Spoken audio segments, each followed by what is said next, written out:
Hi everyone, welcome back to GoLocal Live. I'm GoLocal News Editor Kate Nagel. Would like to welcome a familiar face in Rose Weaver. Thank you for joining us today. Oh, you got the phone in the hand.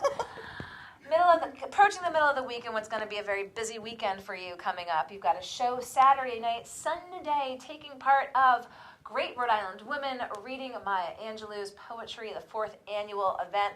But let's start linear. You've got a show on Saturday night at a Unitarian church, as we had just welcomed in Reverend Jean from the First Unitarian Church. So tell us about the show on Saturday. This one is in Peacedale at the Unitarian Church there. They actually call it Lily Pads, and it's a whole series that they do there. It's really fun. And the sanctuary, great acoustics, and I'm going to do a piece, the songs and stories really of Ethel Waters, who was the first African-American female superstar. She was the second to be nominated for an Oscar. She was an actor, singer, dancer, no training whatsoever. Was born in 1896 and went on to become the biggest African-American star of all time. So we'll provide links to that on Saturday in Peacedale. So how many numbers will you be doing? Will you be talking? What's the performance going to be like? Because you do it all. Oh, I do some monologues. I do a lot of the songs. You know, some of the songs she made famous include Stormy Weather, Sweet Georgia Brown, and she would do this talking thing inside of her songs. And a song called Thief in the Night, but Supper Time from Cabin in the Sky, and just all of her hits. Well, between Ethel Waters and Maya Angelou, I mean, it's March. It is Women's History Month. Yeah. And again, I mean, you talked about the impact that Ethel Waters had. Just, I mean, can it really be encapsulated how much it was?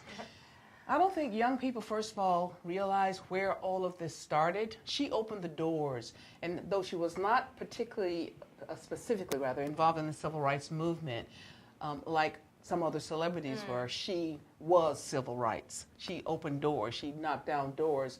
The first to have an international hit song, which was a song called Dinah, which Al Jolson mostly gets the credit for. But she had a hit with Stormy Weather in 1933 at the Cotton Club, when she still had to go into the back door. She couldn't even go through the front door at the Cotton Club in New York in 1933. And she had the big hit. So the impact that she had on show business, she's called the Black Mother of show business. It was huge, but she's not honored. Well, you're going to honor her on Saturday night in Peacedale at Lily Pads. As you said, great acoustics. And then no rest for the weary is Sunday at the First Baptist Church in Providence. Great Rhode Island Women reading Maya Angelou's poetry. The 4th annual event. Yeah. What does this mean to you? It means a lot to me. I love her poetry. I've followed her my whole life. She's born in April. Her birthday is actually April 4th. Mine's April 19th. I know another April, the baby. We're Aries women. But, you know, she had to go through a lot. And what she left us is a treasure trove of poetry, stories, books, autobiographies. I think she wrote 4 autobiographies. But she was so prolific. I mean, she's, in essence, just timeless and timely. I mean, you know, to have a 4th annual one, I mean, every year it resonates, does it not? Yes, and people come out. The women want to read. Everybody volunteers, and we want to do it. Yeah. And I think people will enjoy coming and listening. Everybody tries to put in their own dramatic spin on it, and that makes it fun. And we wear scarves, or this time the theme is silk scarves. So wear your silk scarves. Last year it was hats. Oh, I'd seen you talked about the hats. Yeah. So silk scarves on Sunday, the show in Peacedale on Saturday.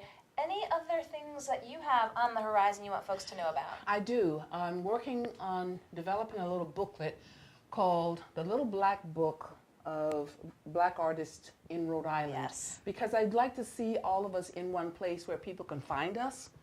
And there's so many from, you know, intergenerational.